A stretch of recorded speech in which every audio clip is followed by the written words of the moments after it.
Hi, I'm Rebecca. I'm the Psych coach, and today I'm going to be talking to you about how to cope with loneliness. Some people can experience episodes of loneliness. I'm sure plenty of you listening have experienced that. Other people can experience a more chronic, profound loneliness that really has a terrible impact on their overall well-being. Typically, we're social creatures. Most people enjoy being around others. At the very least, we enjoy getting some company and interaction from other people.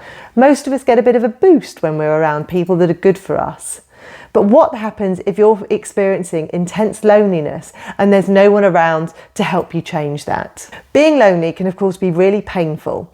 And I'm going to give you 5 tips on how you can try and manage your loneliness so it's not something you have to experience in as much of a way as you are now. Listen up. Tip number 1 is to let go of shame.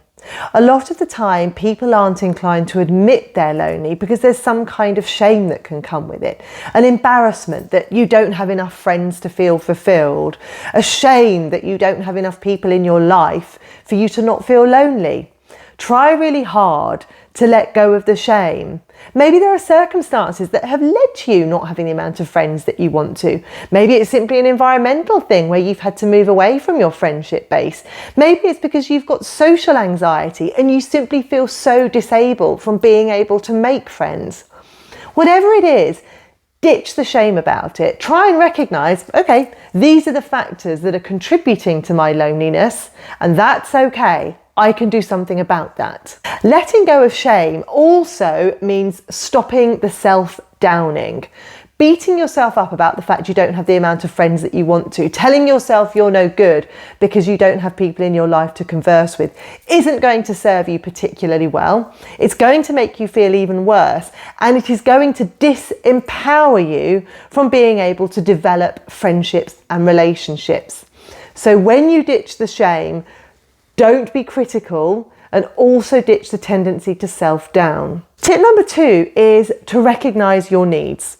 Once you've ditched the shame and you're able to take into account the mitigating factors that have led to you feeling lonely, and you're able to think, okay, well, that's how it is. I'm lonely and I want to do something about it. You can then question what your needs are. How much friendship and contact with humans do you want? How much do you want your week or your month to be shaped by your interactions with other people? Allow yourself to consider your needs. If you're feeling lonely, it can be easy to try and shut off from those feelings and to tell yourself, I'm fine as I am, I don't like people anyway, I don't really want company, I'm okay doing what I'm doing. But what happens if you drop that facade and you allow yourself to consider what your needs are? Allow yourself to recognise that maybe you do want more contact with people than you actually have. Allow yourself to recognise that you enjoy sometimes conversing with other people as opposed to just being in your own head. Think about what your needs are. Allow yourself to articulate them. Don't be afraid to articulate them, because once you've allowed yourself to articulate them, you can try and action it. That brings me on to tip number 3. Which is to try and find a sense of community. Community can come in various forms. Community can come from where you live and the people around you there. It can come from shared interests and adult education. Community can come from gaming groups and online communities. There are so many different ways we can get a sense of community. Most of us enjoy having communities, being part of, when we're at school, we have an enforced community. We've got a school community. Some of you may not have liked that, but it's an enforced community. Those of you who are religious will have had a religious community put upon you. We typically enjoy being part of a community, or at the very least, it's typically part of our identity. So think about what communities you would now like to be part of. Try not to think about how you can get involved in those communities, and try not to think too far ahead about, whether it's possible for you to get involved in those communities, but just think about which communities you want to be part of. How can you facilitate that a little more? Step by step, you can dip your toe in the water of trying to reach out to those communities. A lot of people find that having an online community is a really comforting source of friendship, where people can develop very strong and deep, meaningful relationships and friendships. Think about when it was lockdown. Think about when it was COVID. So many people created and started relationships online, and those relationships flourished. The intensity grew, the attachment grew. So don't undermine the value of online community. Also try and be creative about the other communities you can try and be part of a little more. Think about ready-made communities where you are and what you therefore can do to step into those worlds. Sometimes it might mean having to tolerate anxiety. Sometimes it might mean having to go out of your comfort zone, but it's worth a try in a quest to manage and reduce the loneliness you're experiencing. Tip number 4 is to create structure in your day. Well, how does that fit in with addressing your loneliness? Well, it does. Because if you've recognised that you have a need to be more social, you have a need for more human interaction, it's going to involve you eventually putting yourself out there and taking some risks to meet new people or to immerse yourself in new communities. If you're feeling bad about yourself and if you're feeling quite low, you're not going to be particularly compelled to put the effort in to do the things you need to do in order to alleviate your loneliness. So as a very basic rule, try and have structure to your day.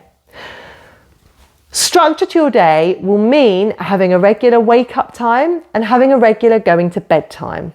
Once you've got that structure in place, you can then put into place 3 meals.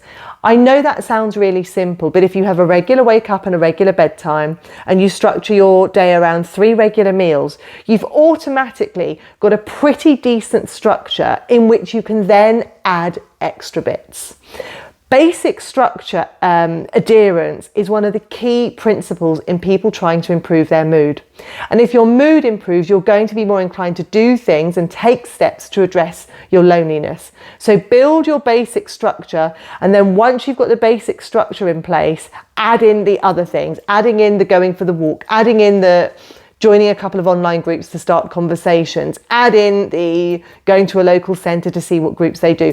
Add those bits in once you've got a regular structure that you can adhere to around the absolute basics. Tip number 5 is to boost your self-esteem.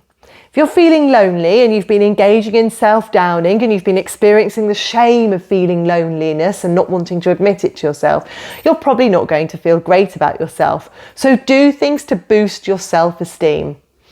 Sounds basic, but you need to do a bit of exercise. Even if it's just 5 minutes stretching when you're watching a YouTube video, even if it's just a bit of light jogging on the spot, something to get the feel-good feelings in you going again.